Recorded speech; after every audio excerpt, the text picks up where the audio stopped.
Daming nagalak sa pagkampiyon ng Gilas Pilipinas at makuha ang gold medal. For the first time mga idol, nakuha ng Gilas Pilipinas men's basketball team ang ginto sa 2023 Asian Games.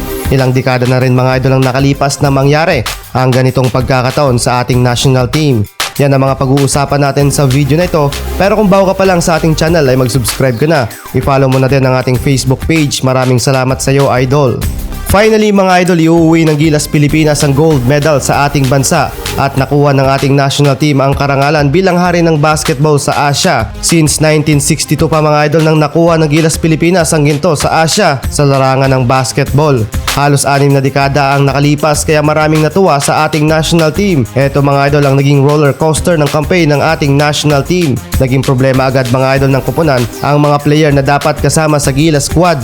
Kabilang na dyan mga idol sina Calvin Abueva at Terence Romeo. Naging madrama ang organizer ng Hangzhou, China dahil alam nila ang posibleng magagawa ng dalawang player na ito. Dito pa lang mga idol ginigipit na tayo ng China. Unang nakalaban ng ating national team ang bansang Bahrain at sukat na sukat ni Coach Tim Cone ang kalaban. Tambak ang Bahrain sa pagtatapos ng game. Final score 89-61. Second game tayo mga idol kontra naman sa Thailand na may Tyler Lamb.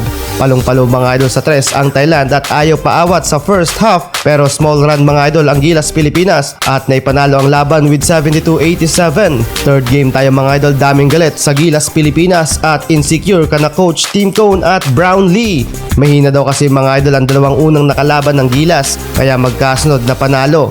Talo ang Gilas Pilipinas mga idol 87-62. Hindi nila alam mga idol na isa din ito sa strategy ni Coach Tim dahil kung nanalo ang Gilas sa laban na yon, agad nating makakaharap ang China.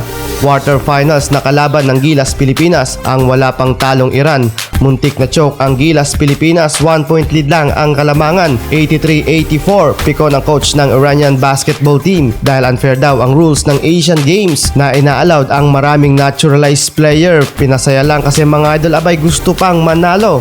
Semifinals na tayo mga idol, matindi ang pinagdaanan ng Pilipinas sa kamay ng basketball team ng China. Matinding luto ang nangyari mga idol, maninipis lang ang tawag ng referee pero nakatakas pa ang Gilas Pilipinas, 1 point lead ulit ang Gilas Pilipinas sa game 77-76. Hindi makapaniwala ang mga incheck, dalawang beses ba namang tinalo sa taong ito, FIBA World Cup at nilaglag sa semis ng Asian Games. Iuuwi ng Gilas Pilipinas ang gintong medalya sa ating bansa, dalang karangalan bilang hari ng basketball sa buong Asia. Tinalo ng Gilas Pilipinas sa finals ang Jordan. 2 golds para kay JB, SEA Games and Asian Games para sa taong ito. Pagbati ang hatid ni Jordan Clarkson sa kanyang post sa social media account na may caption puso. At proud ang former head coach ng Gilas Pilipinas na si Coach Chot Reyes sa nakuhang achievement ng Gilas at ni Coach Tim Cone.